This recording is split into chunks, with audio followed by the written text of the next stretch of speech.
ಹಾಡ ಹಗಲೇ ಒಂಟಿ ಕಾಡಾನೆಯೊಂದು solar ಬೇಲಿಯ compound ಕೆಡವಿ ಕಾಫಿ ತೋಟದೊಳಗೆ ನುಗ್ಗಿದ ಘಟನೆ ಬೇಲೂರು ತಾಲೂಕಿನ ಅರೇಹಳ್ಳಿ ಹೋಬಳಿಯ ಲಿಂಗಾಪುರ ಗ್ರಾಮದಲ್ಲಿ ನಡೆದಿದೆ. ಗ್ರಾಮದ ಮುಖ್ಯ ರಸ್ತೆಯ ಪಕ್ಕದಲ್ಲಿಯೇ ಇರುವ ಮಲ್ಲೇಶ್ ಗೌಡರಿಗೆ ಸೇರಿದ ಕಾಫಿ ತೋಟದ ಸುತ್ತಲೂ ಸೋಲಾರ್ ವಿದ್ಯುತ್ ಬೇಲಿಯನ್ನ ಅಳವಡಿಸಿದ್ದಾದರೂ ಒಂಟಿ ಕಾಡಾನೆಯೊಂದು ತನ್ನ ಚಾಣಾಕ್ಷತನದಿಂದ ಸಂಜೆ ಸುಮಾರು 5ರ ಹಾಡಹಗಲೇ ವಿದ್ಯುತ್ ಪ್ರವಹಿಸದ ಜಾಗವಾದ ಸಿಮೆಂಟ್ ನಿರ್ಮಿತ ಕಾಂಪೌಂಡ್ ಅನ್ನು ನೆಲಕ್ಕುರುಳಿಸಿ ತೋಟದ ಒಳಪ್ರವೇಶಿಸುವ ದೃಶ್ಯವನ್ನ ರಸ್ತೆಯಲ್ಲಿ ಸಂಚರಿಸುತ್ತಿದ್ದ ಸಾರ್ವಜನಿಕರೋರ್ವರು ತನ್ನ ಮೊಬೈಲ್ನಲ್ಲಿ ಸೆರೆ ಹಿಡಿದು ಸಾಮಾಜಿಕ ಜಾಲತಾಣದಲ್ಲಿ ಹರಿಬಿಟ್ಟಿದ್ದಾರೆ.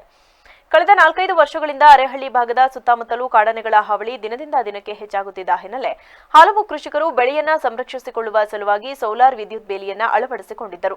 ಇದಾದ ಬಳಿಕ ಬಿಕ್ಕೋಡಿನತ್ತ ಪ್ರಯಾಣ ಬೆಳೆಸಿದ ಕಾಡಾನೆಗಳ ಹಿಂಡು ಕಳೆದ 2 ದಿನಗಳಿಂದ ಲಿಂಗಾಪುರ ಗ್ರಾಮದ ಸುತ್ತಮುತ್ತ ವಾಸ್ತವ್ಯ ಹೂಡಿ ಕೃಷಿಕರ ಬೆಳಹಾನಿಯ ಜೊತೆಗೆ ಕೂಲಿ ಕಾರ್ಮಿಕರ ಹಾಗೂ ಸಾರ್ವಜನಿಕರ ನಿದ್ದೆಗೆಡಿಸುವುದಲ್ಲದೆ ಪ್ರಾಣ ಭಯದಲ್ಲಿ ಜೀವನ ಸಾಗಿಸುವಂತಹ ಕ್ಲಿಷ್ಟಕರ ಪರಿಸ್ಥಿತಿ ಎದುರಾಗಿದೆ.